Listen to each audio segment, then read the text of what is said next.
Bienvenidos al podcast Entendiendo el Poder, el Sistema Presidencial en México, el espacio donde analizamos cómo funciona el gobierno y qué impacto tiene en nuestra vida diaria. Hoy hablaremos de las características esenciales del sistema presidencial en México y cómo influye en los tres poderes de la Unión. ¿Cómo funciona realmente el gobierno? ¿Quién decide qué y por qué?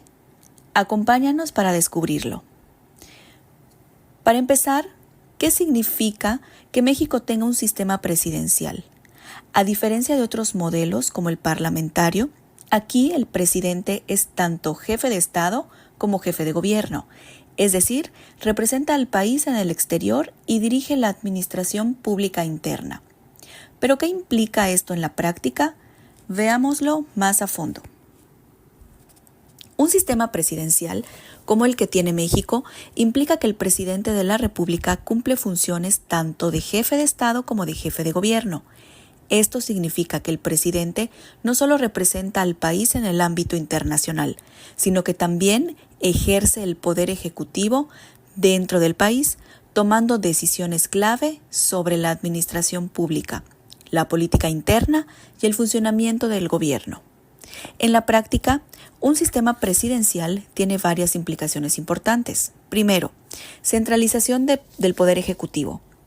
El presidente tiene amplias facultades para nombrar a los miembros de su gabinete, crear políticas públicas y dirigir la ejecución de las leyes. Esta centralización implica que el presidente tiene un control significativo sobre el poder ejecutivo y puede influir en otros poderes del Estado, como el legislativo y el judicial, aunque estos se mantienen separados. Número 2. Elección directa. En México, el presidente es elegido por voto popular, lo que le otorga legitimidad democrática. Esta elección directa fortalece su posición como líder del país y le da un mandato claro para implementar su agenda política. 3. Estabilidad política. El sistema presidencial mexicano busca evitar los cambios constantes de gobierno que se pueden dar en sistemas parlamentarios, donde el primer ministro puede ser removido con mayor facilidad. Esto proporciona una estabilidad, ya que el presidente tiene un periodo fijo de mandato, 6 años en México, y no puede ser destituido sin una causa grave. Número 4. Separación de poderes. A diferencia de un sistema parlamentario, donde el jefe de gobierno es generalmente el líder del parlamento, en el sistema presidencialista los poderes ejecutivos, legislativo y judicial están claramente diferenciados.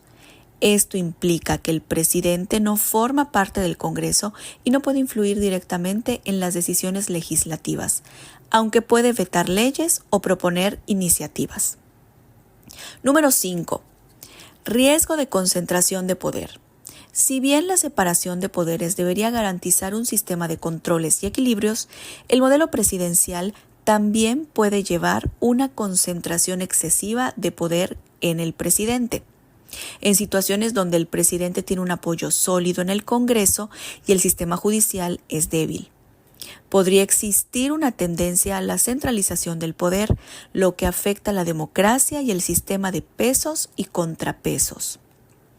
Y número 6, relaciones internacionales. Como jefe de Estado, el presidente es responsable de dirigir la política exterior del país, firmar tratados y representar a México en organismos internacionales. Esta doble función aumenta su importancia en la toma de decisiones internacionales y puede influir en el desarrollo de la diplomacia y las relaciones exteriores del país. En resumen, tener un sistema presidencial significa que el presidente tiene un papel central en la política de México, asumiendo funciones tanto internas como externas.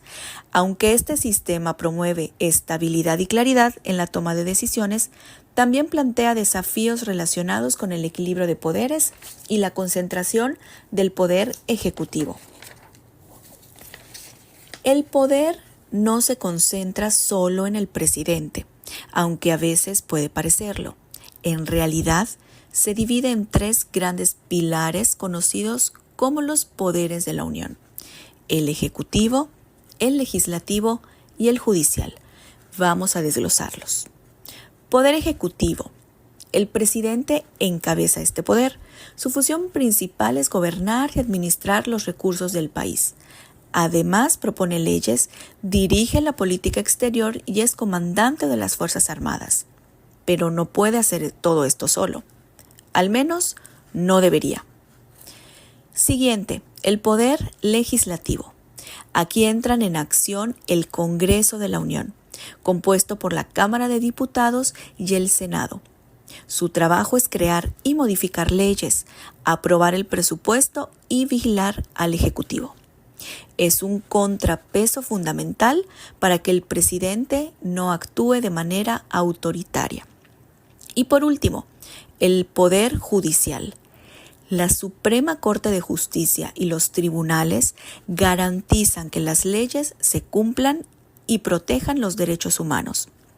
Aunque el presidente propone a los ministros de la Corte, el Senado los ratifica, asegurando que no sean simplemente aliados políticos. Entonces, ¿cómo influye el presidente en los otros poderes? Aunque el sistema establece autonomía entre ellos, la realidad es que el Ejecutivo tiene bastante peso. Puede proponer leyes, ejercer el veto y definir la agenda pública. Sin embargo, el Congreso y la Corte existen para limitar sus excesos.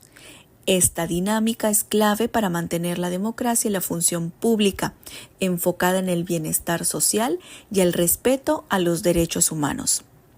El presidente en México, como cabeza del Poder Ejecutivo, tiene una influencia significativa sobre los otros dos poderes del Estado, el legislativo y el judicial. Aunque la Constitución establece una clara separación de poderes, la realidad es que el presidente puede afectar y moldear la política y las decisiones de estos poderes, lo que genera una dinámica compleja dentro del sistema político. A continuación, se explora cómo el presidente influye en los otros poderes y las medidas que existen para limitar esta influencia. Primero vamos a abordar la influencia del presidente sobre el poder legislativo. Primero, con la propuesta de leyes. El presidente tiene la facultad de presentar iniciativas de ley ante el Congreso. Estas propuestas suelen ser clave para el desarrollo de su agenda política, ya que pueden afectar áreas como la economía, la seguridad, la salud y la educación. Si bien los legisladores tienen la última palabra en cuanto a su aprobación, el presidente puede influir fuertemente en el contenido de la legislación a través de sus propuestas. Luego tenemos el veto presidencial. El presidente tiene el poder de vetar leyes aprobadas por el Congreso. Si bien el Congreso puede anular este veto con una mayoría calificada, este poder de veto le otorga al presidente una herramienta significativa para proteger su agenda política o para evitar que leyes que considera perjudiciales para el país lleguen a ser promulgadas. También tenemos el hecho de definir la agenda pública. El presidente, al ser el líder del Ejecutivo, tiene un papel crucial en la definición de la agenda pública. A través de sus discursos, propuestas y políticas, el presidente puede generar un enfoque en ciertos temas, presionando al Congreso para que se enfoquen en esas áreas. Esta capacidad de influir en la agenda política permite al presidente orientar el debate legislativo hacia sus prioridades. Siguiente, las relaciones con los partidos políticos. El presidente puede tener una relación cercana con ciertos partidos políticos, lo que puede facilitar que la aprobación de sus iniciativas. Sin embargo, cuando hay una división entre el Poder Ejecutivo y el Legislativo, como en el caso de un Congreso controlado por un partido distinto al del presidente, las relaciones pueden volverse tensas, lo que complica la aprobación de leyes. Ahora vamos a analizar la influencia del presidente sobre el Poder Judicial, comenzando con los nombramientos judiciales. El presidente tiene la facultad de nombrar a los ministros de la Suprema Corte de Justicia de la Nación, así como a otros jueces y magistrados del Poder Judicial. Aunque estos nombramientos deben ser aprobados por el Senado, el presidente tiene la capacidad de influir en la composición del Poder Judicial, lo que puede afectar la interpretación de la ley y la toma de decisiones en casos clave. Siguiente, la presión sobre el Poder Judicial. Si bien el presidente no puede intervenir directamente en la toma de decisiones judiciales, sí puede influir en el ambiente político y social, lo que a veces puede generar presión sobre los jueces para que sus fallos se alineen con la agenda del Ejecutivo. Además, la percepción de independencia del Poder Judicial puede verse comprometida si el presidente tiene un control excesivo sobre los nombramientos. Y por último, reformas judiciales. El presidente tiene el poder de proponer reformas a la justicia, lo que puede modificar el sistema judicial y su funcionamiento. Estas reformas pueden tener un impacto directo sobre cómo se aplican las leyes y cómo se estructura el sistema judicial, lo que permite al Ejecutivo afectar la administración de justicia. También quisiéramos abordar el tema de los controles y limitaciones del poder legislativo y judicial. Aunque el presidente tiene un poder significativo para influir en los otros poderes, la Constitución y las instituciones democráticas en México establecen varios controles y limitaciones para evitar el abuso de poder y garantizar que el Ejecutivo no sobrepase sus competencias. Número 1. El Congreso como contrapeso. El Congreso tiene la capacidad de revisar, modificar o incluso rechazar las propuestas del presidente. Además, en el caso de un veto presidencial, el Congreso puede revocar esa decisión con una mayoría calificada. El sistema bicameral, o sea, senadores y diputados, también garantiza que las propuestas del presidente sean analizadas desde diferentes perspectivas y por diferentes sectores de la sociedad. Número 2. El Poder Judicial como salvaguarda.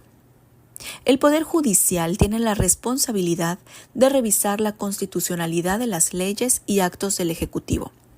La Suprema Corte de Justicia de la Nación tiene la facultad de invalidar leyes o decretos presidenciales que violen la Constitución o los derechos humanos, funcionando como un freno ante posibles abusos del poder presidencial. Y número 3, autonomía de las instituciones.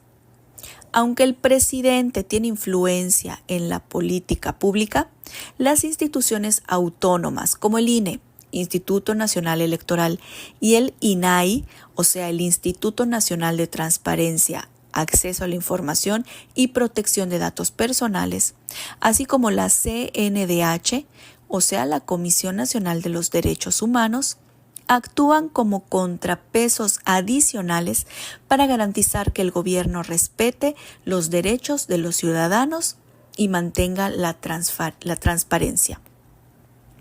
La influencia del presidente sobre los otros poderes en México es indiscutible, pero el sistema político está diseñado para mantener un equilibrio a través de los contrapesos antes mencionados. El Congreso y el Poder Judicial existen para limitar los excesos del Ejecutivo, garantizar que las decisiones del presidente no violen la Constitución ni los derechos humanos y preservar la democracia. Estos mecanismos de control son esenciales para asegurar que el poder presidencial no se convierta en autoritarismo y que las decisiones del gobierno estén enfocadas en el bienestar social y en el respeto a las libertades fundamentales. En resumen, el sistema presidencial mexicano concentra mucho poder en la figura del presidente, pero los otros dos poderes están diseñados para equilibrar esta influencia. La clave está en que funcionen de manera independiente y que la ciudadanía participe activamente exigiendo transparencia y rendición de cuentas. Porque entender el poder es el primer paso para exigir que se use correctamente. Muchas gracias por escucharnos en Entendiendo el Poder.